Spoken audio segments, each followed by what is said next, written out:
Charles MacArthur Gankay Taylor was born on January 28, 1948, in Arthington, Montserrado County, Liberia. He pursued higher education in the United States, earning a degree from Bentley University. Taylor's early life was marked by his involvement in student politics and his eventual return to Liberia, where he began working in the government of President Samuel Doe. Taylor's political career took a dramatic turn when he was accused of embezzlement and subsequently imprisoned by Doe. He escaped from prison in 1989 and fled to Libya, where he received guerrilla training.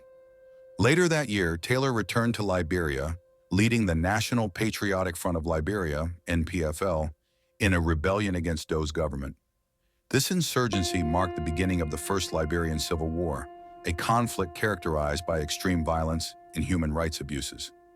In 1997, following a peace agreement, Taylor was elected president of Liberia in a landslide victory. His presidency, however, was marred by continued conflict and allegations of war crimes. Taylor's involvement in the Sierra Leone Civil War, where he was accused of supporting rebel groups in exchange for diamonds, further tarnished his reputation. International pressure and a second civil war in Liberia led to Taylor's resignation in 2003.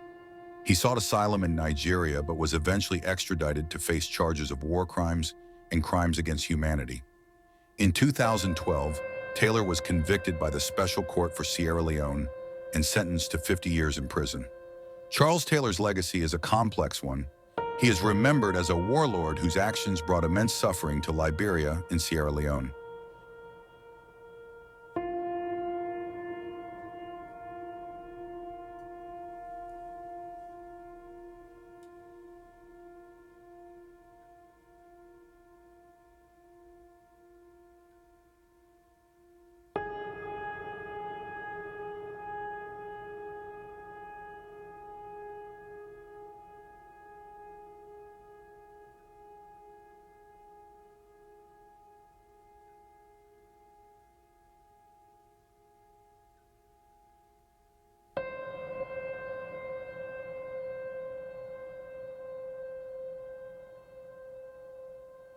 President George W. Bush, in May of 2001, signed a second of two executive orders, number 13213, Defense Exhibit D310, in which it was stated, and I quote, "The government of Liberia's complicity in the RUF's illicit trade in diamonds and its other forms of support for the RUF are direct challenges to the United States foreign policy objectives in the region as well as the rule-based international order that is critical to the peace and prosperity of the United States. Therefore, I find these actions by the government of Liberia contribute to the unusual and extraordinary threat to the foreign policy of the United States described in Executive Order 13194, with respect to which the President declared a national emergency. This executive order did not say the alleged complicity, it concluded the complicity. The conspiracy was born, all systems put into motion, and here I stand today. I never stood a chance. This is the broader contextual matrix that regrettably did not and still has not seen the light of day in these proceedings, despite the gallant efforts by the defense to unearth and reveal the contextual framework behind the charges against me. Now, with the two executive orders, the dogs were let out, so to speak. What followed was a dispatch of the attack pack led by Lieutenant Colonel David Crane, Defense Intelligence 30 years, prosecutor. He, Crane, unlawfully unsealed the court's sealed indictment, told his handlers, senior U.S. government officials at the U.S. Embassy in Freetown and was never held to account. The rest of the operational team are Colonel Brandon Hollis, Defense Intelligence, CIA, U.S. Air Force, Senior Trial Counsel, and now Prosecutor. James C. Johnson, U.S. Army expert, 20 years on conventional and special operations, Chief of Prosecutions for the SCSL. Alan White, 30 years Defense Intelligence, recalled from retirement to head up investigations at the Special Court of Sierra Leone. Stephen J. Rapp came on board as Chief Prosecutor for a short time with experience from Capitol Hill, where he served with a U.S. Senate Judiciary Committee sometime before. It came as no surprise to me that as a reward of sorts for Stephen Rapp's diligence in the execution of U.S. foreign policy objectives, through these ad hoc tribunals, he was appointed U.S. Ambassador at large for war crimes issues.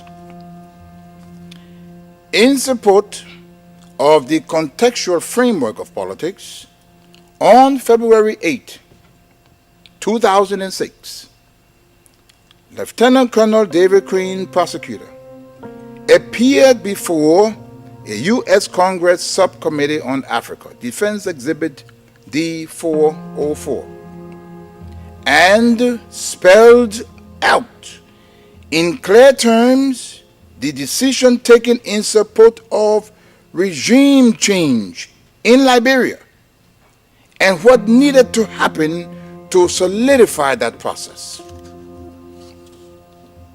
There was little mention, if any, in his testimony about Sierra Leone. And here is what he said. I posit that 5 years from now, when the international community is challenged by other crises, Taylor, in Calabar, under the protection of Nigeria, will make his move. We will wake up one morning and watch on CNN as Taylor rides triumphantly down the main street in Monrovia to the executive mansion, daring all of us to come and get him. Unless he is handed over to the Special Court for Sierra Leone, this scenario is not out of the realm of possibilities. He then asked, how do we assure Liberia's future? And he answers that. Ultimately, he says, what we do about Taylor in the next several weeks will determine the fate of Liberia and the new administration of its president, Ellen Johnson Sirleaf. Crane then sets out several plans, two of which I'll state here. He said, first, hand Charles Taylor over to the Special Court for Sierra Leone for a fair trial, his kind of trial. This takes him out of the local and regional dynamics that is West Africa. Second, tie any financial and political support to good governance in Liberia. Time does not permit, but the exhibits are present. Not even the Nigerian nation was spared from threats and intimidation, as explained by Fani Kayode, Press Secretary to President Obasanjo, the Nigerian head of state, who was with him in Washington when President George W. Bush promised, and I quote, to bring Nigeria to its knees if Taylor was not turned over to the Special Court. And what happened? Obasanjo buckled and capitulated. Now, this demonstrates the significant pressure that was brought to bear on President Obasanjo, irrespective of his personal and leadership obligations to the West African sub-region. And therein lies the dilemma for current African heads of state and government, but how to enter into binding commitments and obligations with the African pairs and remain steadfast, resolute, and unyielding in their fidelity to those agreements in the face of such unrelenting and punishing pressure from powerful Western leaders.